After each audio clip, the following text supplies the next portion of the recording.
Hello, everybody. Welcome to the latest episode of Games Up podcast. My name is Cameron, and I am joined, as ever, by Lewis Crawford. Hello there. Bonjour. How are you? I am good. I like the French accent there. Ça va bien, merci. Oh, oui. See? S'il vous plaît.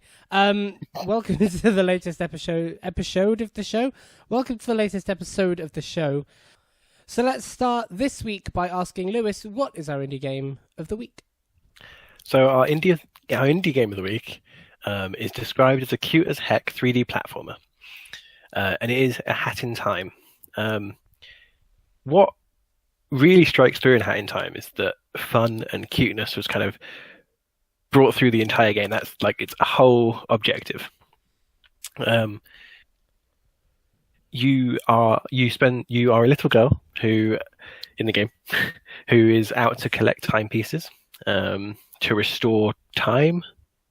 All these games always have that kind of like feel to them, but it's a big collectathon. It's lots of fun. It's kind of what Ukulele and all these games kind of attempted to be. But this kind of reached the top.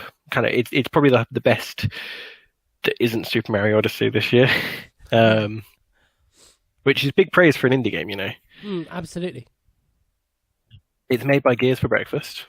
Stunning development name. Whoever came up with Gears for Breakfast, 10 out of 10. Well done. Yeah, and it's a joy to play. Like, I think it's cuteness is like a genre as itself, you know, and it kind of comes through when you play it, just how cute they've tried to make this game, you know. Yeah. So, A Hat in Time by Gears for Breakfast is this week's indie game of the week. We'd highly recommend you go and have a look at it and check it out. If you need to know where to find it, who made it, any of that kind of information, you will find the information in the description at the bottom of this podcast, or along the iTunes link, or on our Facebook pages or Twitter pages at Games Upcast for all of those. Let's dive in to the news, and the first piece of news this week is the Overwatch League skins, which have been causing an uproar. Overwatch has introduced a whole buttload of new skins to its base game, themed around the Overwatch League and the teams and their team colours. But it's also introduced a new currency with which to purchase them. The currency currently can't be picked up by playing the game. You have to pay for it. And it is quite premium. For 100 points or whatever it is worth of this currency to buy a skin is about £5. So quite expensive. I think this is the first major, but even major seems a bit much, medium misstep that Overwatch has made with its business model and the way that it monetizes the game. I think it's a misstep, absolutely. Well, maybe this is the plan all along. Conspiracy hat, you know. Jeff Kaplan was like, okay, Overwatch will cost a bunch of money for the first 2.5 years, but wait until we introduce a slightly obscure esports league down the line. It's when the money will come rolling in. I mean, it's kind of crappy. I've seen a lot of people going off the deep end and I won't name anyone, but people who have a knack for attacking loot boxes and things like this, saying that it's a big nasty trend and a horrible thing for them to do. And I don't disagree. It's pretty crappy. At the same time, I don't think many people are going to lose sleep over it. The game hasn't changed in any way. There are just some skins you can buy if you want to. If you get that hard over a color scheme for some video game characters, you need to look at something other than Overwatch. I think personally. All right. I mean, well, what do you think? Is it as horrendous as some people have been making out? Is it fine? Is it? No, I'm fine with it, to be honest with you. I prefer it if you can earn them through in-game currencies, though. I wholeheartedly agree, and I think it's a shame that they've avoided that trend on this one, because it would have kept a lot of goodwill from the player base. If they bring that back, I'd really appreciate it. That'd be great, and I'd certainly work for a few of those skins. But if they don't, That's fine. Overwatch will still be the same game tomorrow as it was yesterday. In number 2 on this week's list of news, Dark Souls is being remastered for the current gen consoles and the Switch, making it the first time ever that Dark Souls will be available in a portable way. However, Praise the sun. Praise the sun indeed. However, what the word remaster here actually means is a bit up for discussion. There has been some discussion of it using old assets, there's been some discussion of it using a new engine, but there's nothing set in stone about what the game will actually use to function, what it will perform, or what they mean by the word remastering. Now, Dark Souls as a game struggled particularly when it came out. I don't know what it was like on PC, but it was notorious on console for frame drops and not quite being as stable as people would have liked, especially for a game of its skill base. Kind of crappy that we don't know what's going on here. Yeah, with the thing that's releasing so soon, it's releasing in May, and we don't know anything about it beyond, the title. And it's weird because even the people discussing it don't seem to be too certain as well for something that's coming out so soon, which would really suggest that there's a fair chance it's just almost ported over. We can't say that for certain, but obviously, if it's this far, if it's this close, and we don't really have anything, and even the people who are talking about it inside the engine, as it were, people making the game aren't too sure. There were a couple of tweets that came out from well-known Dark Souls players and streamers and the people who kind of are at the head of these communities. And that's where a lot of the confusion came from, because they seem to think that it was coming out with these assets or this engine, and then they had to clarify that they weren't sure. And just having to throw themselves in and out of a ring of we don't know what's going on here suggests that maybe a bit more information is needed. Yeah, and I think it's interesting as well because it's one of these games where you wonder whether remastering means warts and all. It's kind of it had a lot of problems. There are a lot of things that could be improved in that game. I don't know if they're going to do any of that, or if it's just going to be straight up ported and better graphics, which seems likely. Now, don't get me wrong, more Dark Souls. Yay, yeah. That's good. I'll play it. Thank you. Absolutely. And introducing it to a new audience on Nintendo is great. That will be a really good thing for the franchise. But it's kind of part of many, many issues of a lack of clarity, a lack of transparency, and not really knowing what is meant by... It's like exclusivity. That's a word that gets thrown around a lot. It would be nice if it was used sort of properly, if that makes sense. Yeah. Here comes the biggest news of the week. If I could be asked, I would be putting a klaxon in here. It's big news time, everyone. Cyberpunk tweeted. Yes. Which doesn't seem like much, but Cyberpunk is a really highly anticipated game, and they tweeted for the first time in 4 years. There were some rumours that came out this week, which I guess is this year. There were some rumours that came out this week that the game is in a playable state, but is still 1 to 2 years away, which seems fair for the team that's making it. Yeah, I mean, if you're talking something that's of the same scope as something like Witcher 3, then that's completely fair, if you remember, we saw Horizon Zero Dawn playable 2 years before it released, so it's probably like that. It's got an engine, you can run around in it, but in terms of final details and getting it all together, might be a little while. Yeah, and the team that's making it are not a huge team. They're not Naughty Dog, they're not Rockstar levels. They are a smaller team, and they're known for their kind of community focus. So, Yeah. I mean, they have one of the biggest dev teams. Yeah, they're not the biggest studio in the world in the sense that they don't have access to, like a Ubisoft studio. Assassin's Creed Origins, for example, which we'll talk about later, is made by 20 studios all across the globe to alleviate the dev teams, whereas CD Projekt Red sort of focus on all their team on 1 or 2 projects at a time. So they're a big company, but they're not AAA head of the world things. Yeah, it's cool. It would be nice to know more about the game. Hopefully, in due course, we'll find out cool stuff about it. What did they tweet? Literally the word beep. Yeah. So 4 years in, they say beep. Hopefully, this means we're going to have something. Beep's confirmed. Yeah, maybe.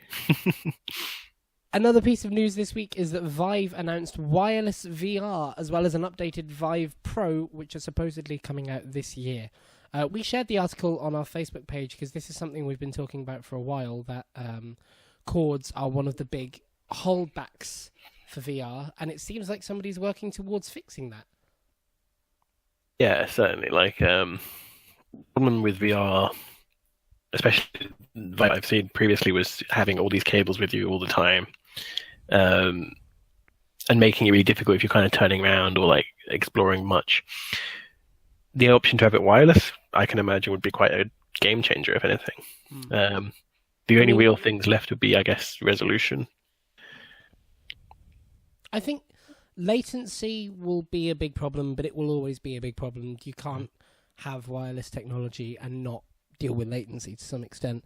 I mean, we've seen VR demoed on like a room size scale, and the level of freedom it's going to give those kind of games will be huge. A couple of years ago at EGX, we interviewed a company called Triangular Pixels, who were doing this really cool Mission Impossible style treasure hunt in VR.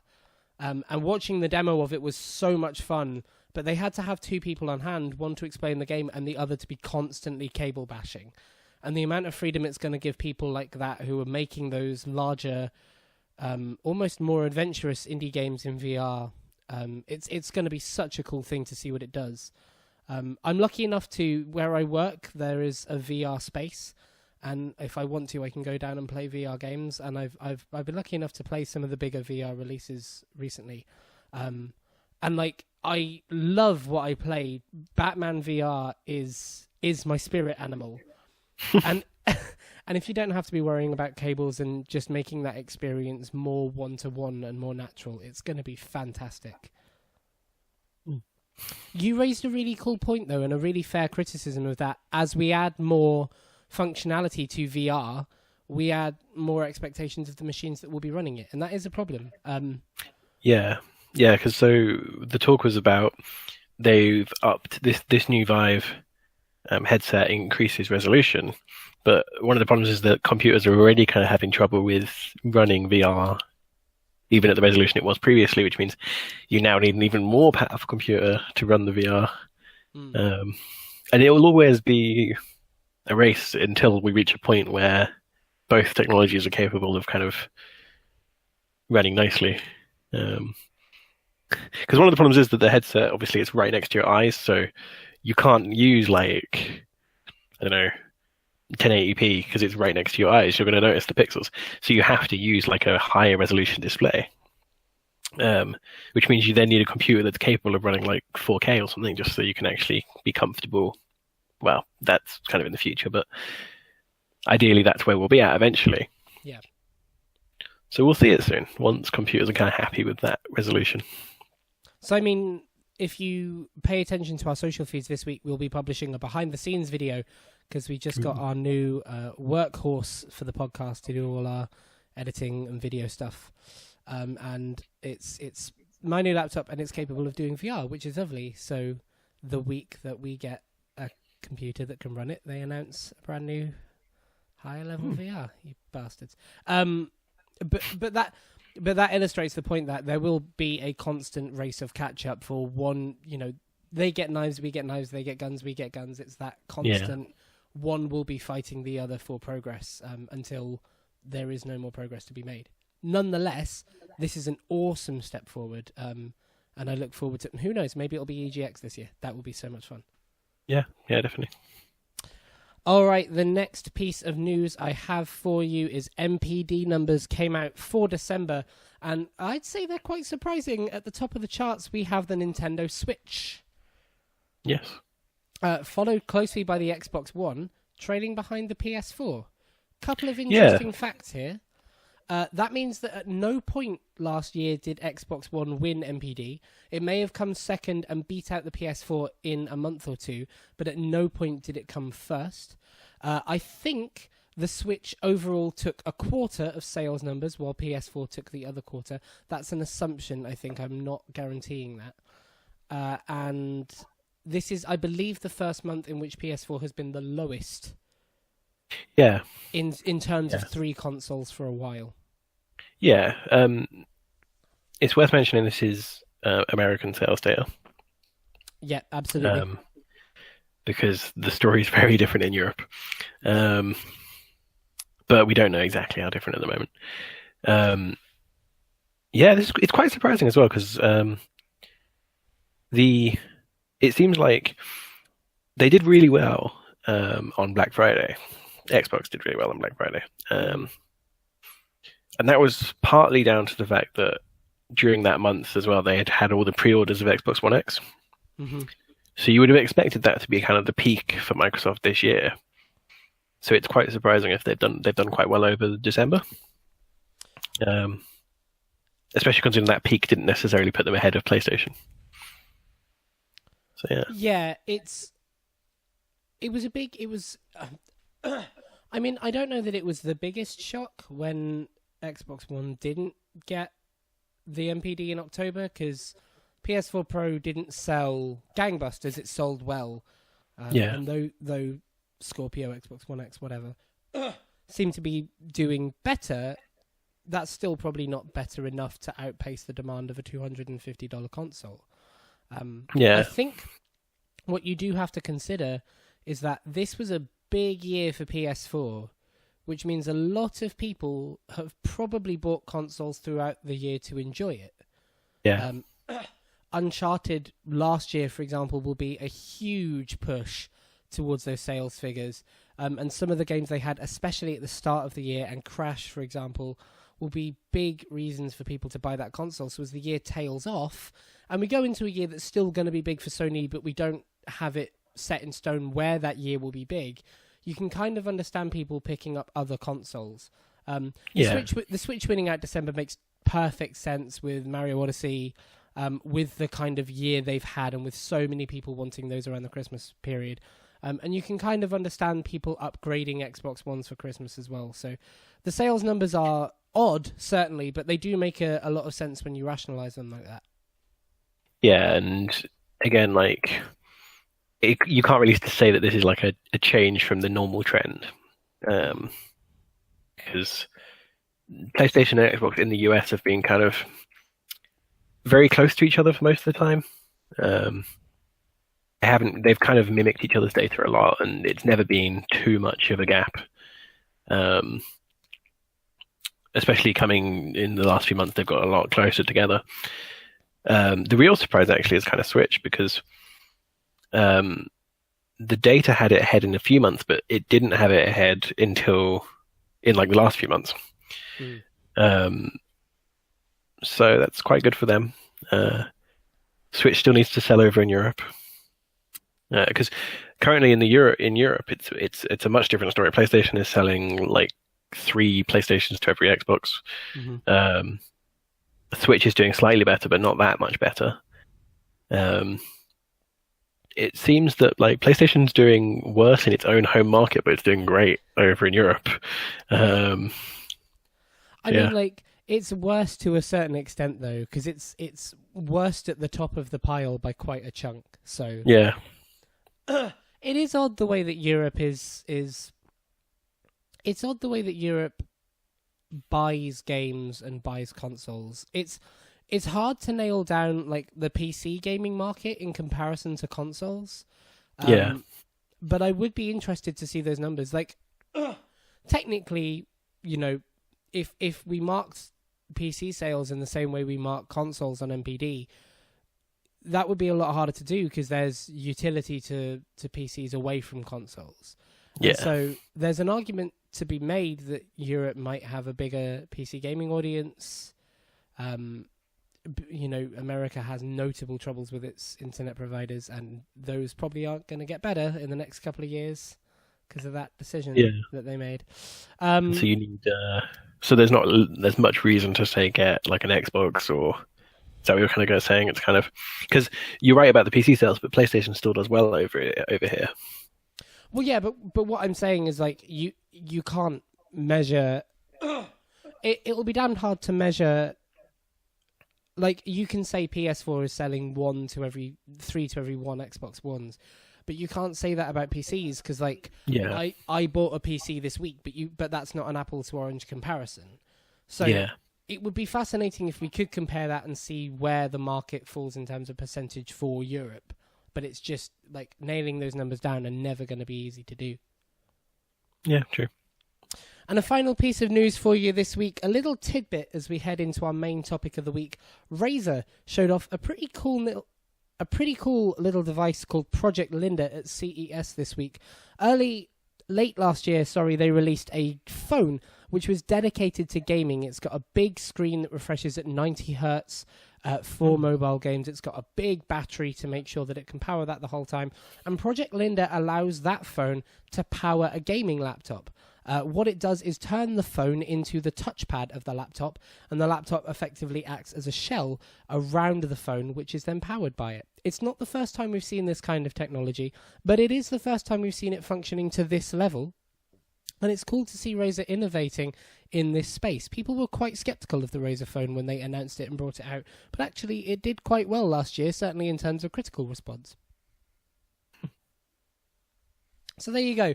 Maybe we won't all have laptops powered by our phones in the next 3 months or whatever.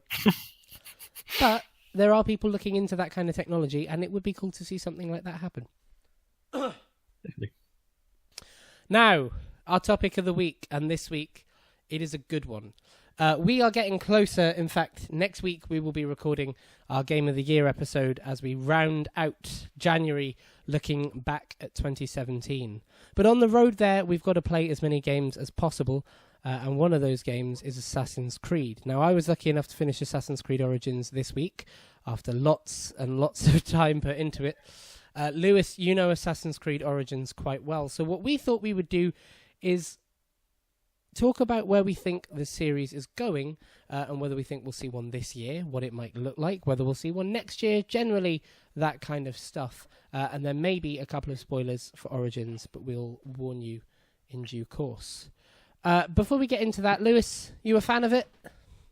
Yes, I am. Certainly am. I think this is Oh, no. I fell into my same trap before. Breathe, it's fine. It's refreshed the series a lot. Brought some new life into it. Because I think we were reaching a point where it was getting kind of staler and staler. And I think like the sales numbers and the fact that this game hasn't maybe reached as much interest as the previous in the series is because of kind of Syndicate and Unity before it. It's kind of turned off a lot of people. Mm-hmm. You know, I mean, you were the same. Most of my conversations with people since I bought the game have been, buy it. It's actually good. This one, you know, like that's kind of the feeling of it. What do you want to say? I'm really undecided on it. There was some stuff I absolutely loved. I think you're 100% right about it having refreshed the series, and I think Assassin's Creed, regardless of where the franchise goes, regardless of how this one sells, I think it's in a far healthier place than it was before this. As a long-term fan of the series, I found it quite bittersweet. I think there's some stuff that I maybe need to let go of in the series, or let go of my kind of expectations of and be surprised about in the future. And then also there was some stuff that, like, in terms of the actual minute-to-minute gameplay, I found a little bit jarring. But overall, I thought it was a pretty good game, and it was certainly the best Assassin's Creed game we've had in a while. And it's beautiful. It's just drop-dead gorgeous looking. And a lot of the production that's gone into it is just top-notch. Like, the voice acting is stunning. The performance capture is really good. The detail that they've gone to in the world is wonderful. And they've done that thing that I guess Witcher started in a way.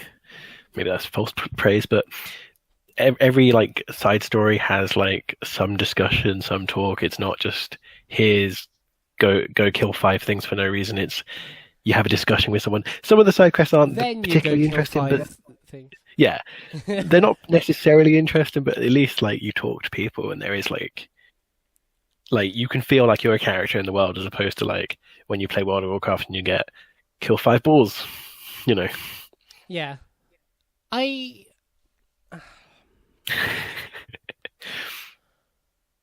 I thought there was too much of it. I think that's one of the main niggles I have with it is there's so much story and world crammed into it that actually kind of finding a single thread of something and seeing it through to the end is quite difficult to do.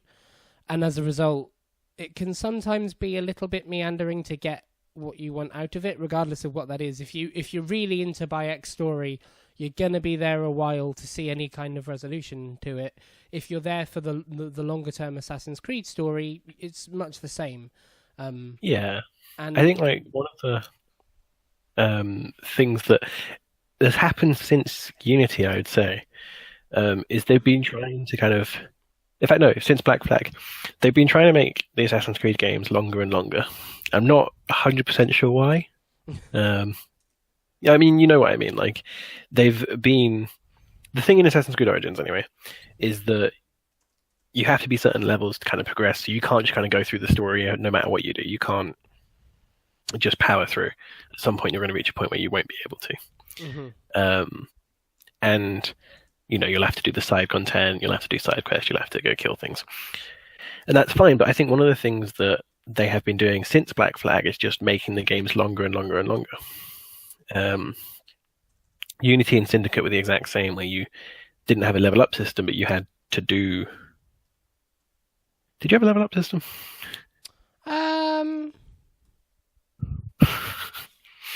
Part of me doesn't want to say that there wasn't one, but I can't quite remember. I think you did. I'm almost certain you did in Unity, because that was a big part of the matchmaking stuff that they had going on with the. I don't know. I tried to black out as much of Black Flag as I could. The Black Flag did Black. Oh no! You leveled up the ship in Black Flag, didn't you? Yeah, you leveled up the ship, and that required gold. And to get gold, you'd have to like do missions, or you'd have to go pirate stuff. Yeah. So yeah, they've been making it less about kind of linear experiences, and more about like doing loads of side content. I think this is the first one that I feel like they've at least kind of. The side content's not perfect, but it's better than it has been in previous games. It's not kind of like Unity's collect 30 shards or whatever it was. I will say the side content certainly feels meaningful, and it gives something to the overall game. There's a very cynical bit of me that says that in the game where they introduced rare weapons and sort of loot crates, that extending the game might be a cynical ploy for don't you want to purchase something. But even then, like, it wouldn't have made much of a difference. So yeah, and I think the purchases they're not too like there's nothing really you can buy that's like game changing. I mean, I will say that I do Bayek rides a unicorn in my game. Because I bought the extended gold premium X DLC included loot edition. Yeah, that is pretty dope, to be honest. Unicorn is pretty dope. Yeah, he leaves a unicorn, and it leaves a rainbow wherever it goes. Nice. Yeah. The way we're going to do this is we will talk for a bit about the series and its health, and then we'll sort of flick the spoiler switch, and from that point on, if you haven't got to the end of the game or a good chunk past the end of the game, we'll sort of say jump to the end of the show. Without going into spoilers, this might be a bit tough. Do you think Assassin's Creed is setting itself up to fail in the same way? I think... Oh, okay. I think, for one thing, we need to know when the next game is. I think if we find out the next game is this year, then there's cause to be worried. I will say that. Yeah. I disagree. I kind Yeah. of think yeah. Uh, I'll talk more about why in the spoilery section, but I think there is enough of a concise picture of where the story is going that I could understand if they're willing to go 1, 2, 3, game 1, 2, 3. Yeah. It's that concise picture that has me worried. How do you mean then? I think maybe you need to explain through what you mean. I won't go into spoilers, so I'll save that. But I am worried that in trying to refresh the series, what they've done is build a whole bunch of new structures that will be the future of Assassin's Creed, and those structures are going to have the same problems that they did going from 2 to Brotherhood to 3. A lot Okay. of a lot of what a lot of the criticisms of 2 going into Brotherhood going into 3 was that the story kind of focused on Ezio very heavily and then lost its way after that point. And I think in a slightly different way here, they're going to have to do a very good job of writing the story of the next 2 games to give anyone reason to play past the second game, if that makes sense. Okay, I can understand that. I do think that this game, in a way, is a turning point. It's going to be kind of, it's a little bit less character focused. Really? I believe. Yeah, well, I think so. A lot more of it is about kind of the exploring side than it is about, say, like the main character's story isn't particularly. If you like, the main character's direct drive isn't that interesting compared to, say, what's going on around him. But what we get is his story, if that makes sense. Mm-hmm.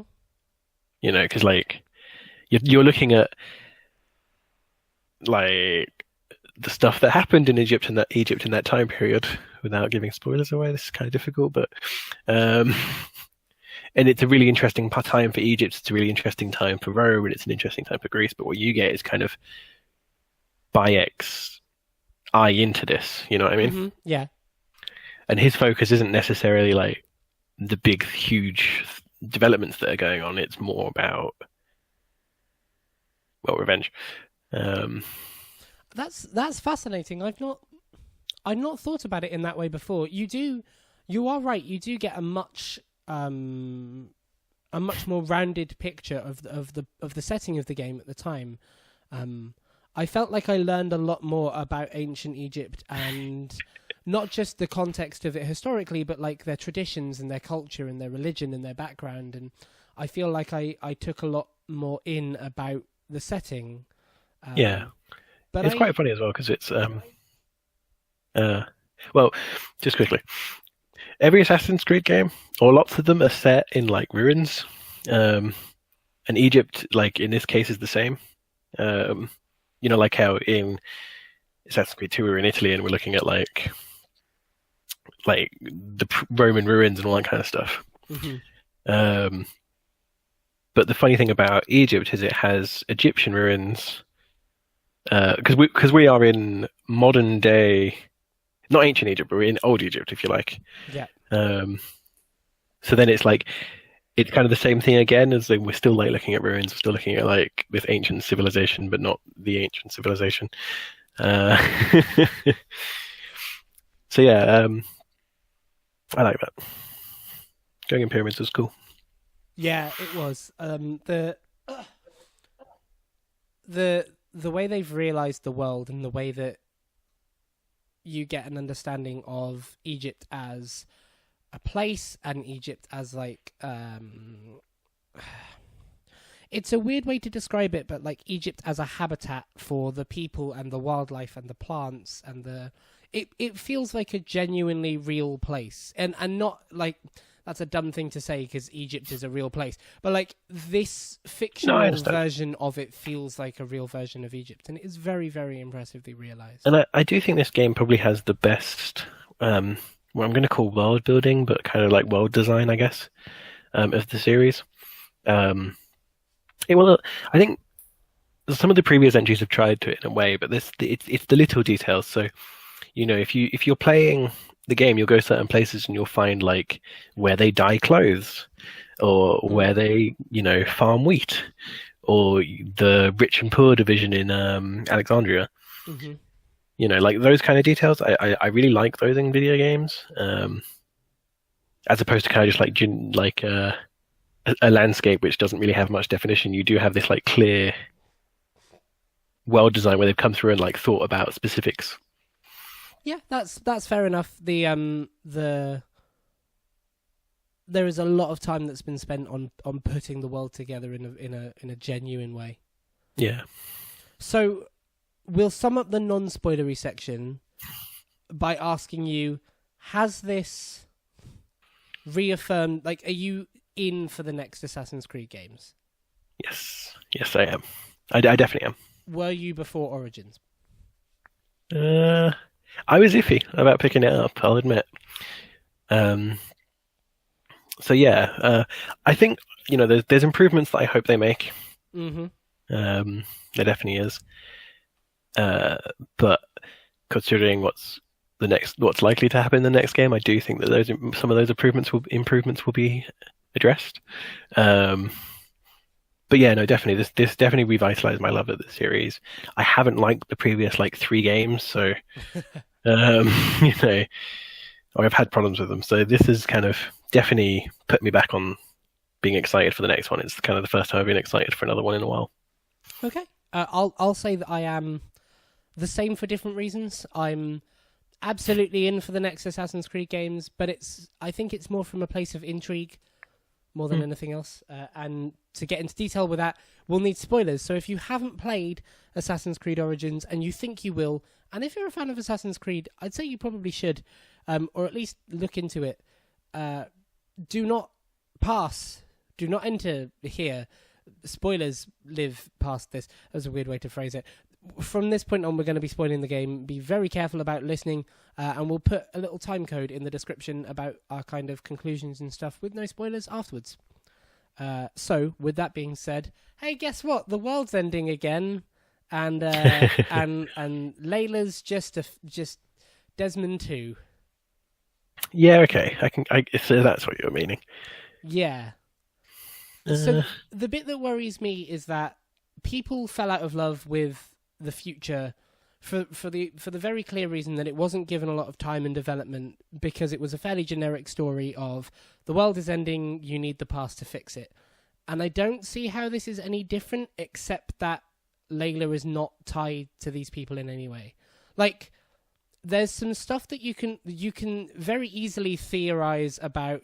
Oh, she's gonna change history. She's gonna change the future. She's gonna relive Desmond's memory. She's gonna kill William. She's gonna do this, that, the other. Except that you could do exactly the same thing for Desmond in Brotherhood or 2. The only difference here is like all we have is maybe an hour and a half with Layla of not a lot. Like there's. No, I'd say less than that. I'm including the ancient mechanisms where you talk to her. Okay.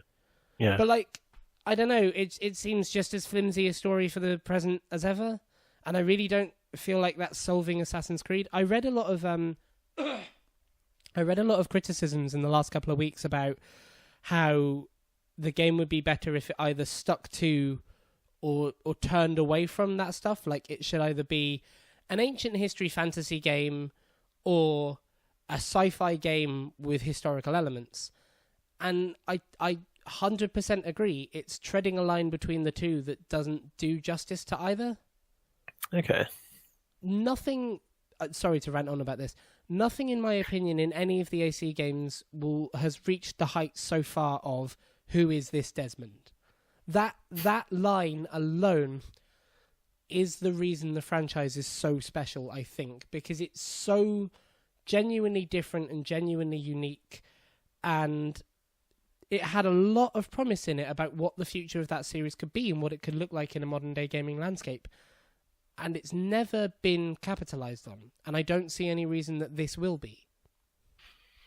Yeah, I can understand that point of view, and I think if anything in this game, I don't know. I think if anything, this game kind of confirms that they're less bothered because they haven't made a massive like they haven't made a massive case of the future. It's there, but it's not like, as you say, it's not a large amount of content compared to the rest of the game.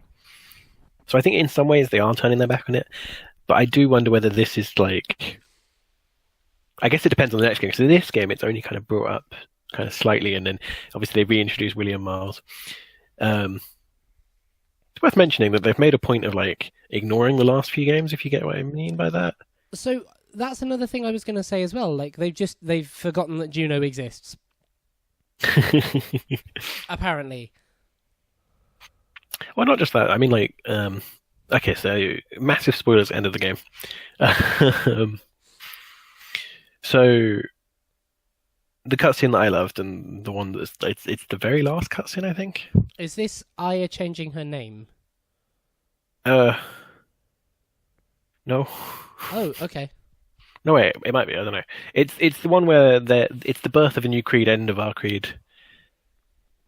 Yeah, Bayek and Aya break up after kind of finishing their mission. Bayek's kind of going like, "I'm going to be defender of Egypt," and Aya's going like, "By the way, we play as Aya in the next game." Oh yeah, absolutely. Aya's kind of going like, "Oh, I can't. I'm going to go do other stuff." And like they play like the Ezio's family theme tune while like revealing the logo of Assassin's Creed as the eagle that Bayek's been carrying all this time. He takes off his eagle skull and puts it on the ground, and it makes the Assassin's Creed logo on the sand. Yeah. As they play Ezio's family theme, it's a lovely cutscene, and it's kind of like, ooh, fan moments. Yeah, come on. It did absolutely nothing for me. Like, the bit at the end where she puts up her hood and goes, "I am Amunet," and it's a big moment of, oh shit! It just left me questioning. But so she's Amunet, but she's buried with Bayek so that we can live her memories. But she's Amunet now, so we're going to establish the tomb where Juno speaks to her, where Minerva speaks to her, except we've not talked about Juno or Minerva at any point at this, so is that involved? Like, I feel like so much of the fan service they put into the game has left more questions than answers. And I'm kind of getting tired of that with AC. Yeah, but my point was that, like, Ezio's family has become, like, the theme tune for the whole series. And that's kind of what I meant by, like, kind of ignoring the past games in a way. Oh, right, okay. I think I think maybe it's some awareness that the series hasn't done it so greatly recently. I think there's a theme at in terms of where they're setting the story to go that there's a kind of theme that they made a mistake by tying it to a bloodline. Like, they got it right with Altair, they got it right with Ezio, but they got it wrong with the Kenways. Yeah. And I don't even know how the Fry twins fit into any of this. Are they part of Desmond's bloodline? Or are they just... I don't know. It's recent history, so maybe they can just pick someone off the street and go like, "You, I'm going to kill you and take..." I don't know. They walk out onto the street and shout, "Mr. Fry!" And somebody goes, "Yes, come here." Yeah. Yeah, like it kind of feels like they've admitted that mistake and gone, "We'll fix it by introducing Animus MacGuffin 2.0." Yeah, bringing back being outside of the Animus as a person and a character that can move around. Because that was like, that was the big change, was Desmond dying. Spoilers from 10 years ago. Or whatever.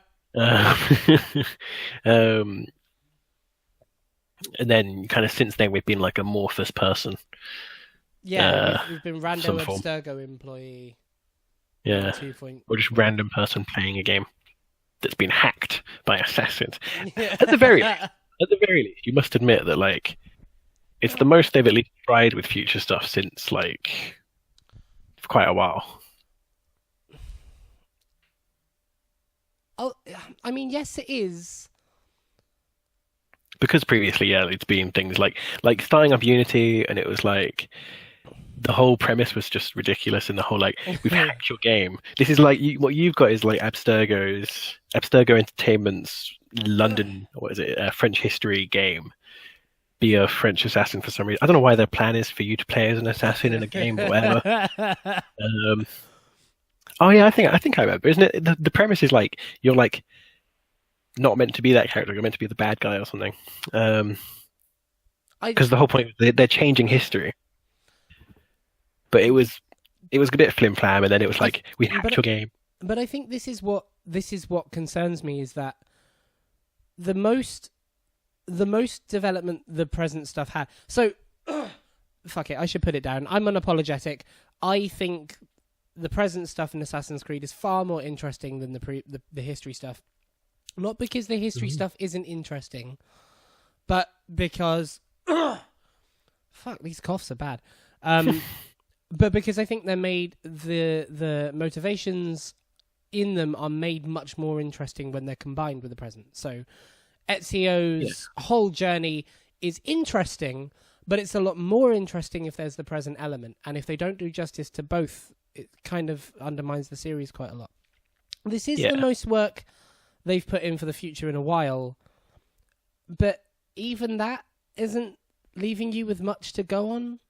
I think that's what worries me is like for as much effort put in as there is, there's not much concrete about where we're going, what we're doing, whether it's of any interest, what those theories mean. I think it's likely that this is kind of the AC1, of the series, of this new series, if you like. So the next game, I think, will be better with that kind of stuff. I think, hopefully, we will see the improvements. I don't know. So, I agree, and I'm definitely in for the next couple of games. This Origins was great. I have some theories about where the story might be going and how it might change stuff. Greece or Rome? What's that, sorry? Well, I mean, we're definitely going to go to Greece or Rome, I would say. Yes. I think it's the third game that will prove to be the most interesting. Okay. Okay. We've got a few minutes left on this week's show. Pitch me your themes, your idea of the next... How do they do the Assassin's Creed story from here on? Okay. Okay. So... I think obviously first we're going to be Aya. We're not being Bayek. Bayek's kind of done. His life is in Egypt, and he's kind of Egypt's protector. So we play as Aya, and I think one of the cool things about being Aya compared to being Bayek is we'll actually kind of feel like an assassin. I don't know if you'll probably agree with me, but playing Bayek in this game, like intentionally, they made him not kind of feel like an assassin in the same way that kind of everyone else in the game has felt. You're kind of when you assassinate someone, you kind of punch them to the ground and then you stab them. And whenever you like kind of backstab someone, he kind of like pulls him and stabs him. Unlike, say, Black Flag, where Connor just gets he gets the hidden blade, and it instantly is an expert and can just kind of go stab, stab, stab, stab, stab, stab, stab. Everyone's dead. So I think we're going to be IM. We're going to feel like an expert. We're going to feel like we can do this. Compared to Bayek, it was quite different. And it'll start kind of just with her journey from Egypt. I don't know how far in we'll look at it. But the big... Sorry. The big thing is that we'll kind of have to go probably through Greece just to get to Rome, I think. So I think the journey will... This will be kind of like we'll be like kind of crossing through Greece to get to Rome. But something will stop us. So you think the next game is set... Is the next game Greece, then the third Rome, or the next game is Greece and Rome? Next game is Greece, maybe ending in Rome. Interesting. I don't know, because I think one of the things is that ultimately, like, while we're looking at kind of the fall of Egypt, the fall of Egypt, why not? The cool thing about the time period that we're in with Aya is that Greece and Rome are both, like, pretty much in their heyday. We're looking at kind of Greco-Roman society, and this is the height of that, you know. So it's gonna be the first time in an Assassin's Creed game where we're like in the present with the monuments, you know, the huge buildings and that all that. It won't be climbing ruins. Hmm. But yeah, I think Greece is next. Maybe she hones her skills in Greece before she goes to Rome. I don't know. So I have two ideas. One is realistic. One is 100% not. In the realistic one, I think the next game is Rome. I think the end of Origins was too clearly a setup for I live in Rome now. Although it might cross over between the two, so maybe Aya will deal with Greco-Roman politics and socioeconomic problems, but based in Rome as the head of the assassins. That will establish the third game where the time is split equally between Layla, whoever follows on from Aya, and the First Society. Okay. I think you'll probably have, if they do establish more of the present and make it of any kind of value, I think you'll have to have some more solid interactions with the Isu to make that worth it. It's worth mentioning that we know that the present in the next game is set in Alexandria. Yeah, that's true. So we will be in present day Alexandria, which should be cool because I loved in Assassin's Creed Brotherhood where the base in Assassin's Creed Brotherhood is the like the town you set up in Assassin's Creed 2. Do you remember? Monteriggioni. Yes. Yeah, that is nice. That and I I didn't love actually like think about it like that. That's a really nice touch. I think it would be really cool if it's something like if we're in like I don't know the lighthouse or something, or if we're in the obviously Alexandria is kind of not the same anymore, and so like we'll be in some ruins of some sort. I would imagine because they tend to do that, but we'll see. It would be nice if Layla in the present has all of Alexandria, and that's why there's a lot more substance to her because she has actual. Yeah, that could be cool. That would be nice. In my non-ideal, in my totally this will never happen way, go to space. The next game is Aya in Rome establishing Amunet and the temples that Ezio comes to learn about. In the present, we learn that this is another cycle. So this is not the same cycle as Desmond in Assassin's Creed 3. This is the world has started and ended again, or something like that. Okay. And basically, in my ideal head, Aya establishes Amunet, hands over to Ezio, and Layla plays Ezio in Rome in the third game. But like, wait, sorry. So, but Ezio's not alive. Not for a while. Like another night. But Layla has no limits on who she can take over. She just has to have. True. She just has to have also her DNA. There's a big point of like Layla's animus is different and can actually like bring stuff into the past. Yes. The bigger thing I think is that it can make decisions in the past. Yeah. And however the hell that works.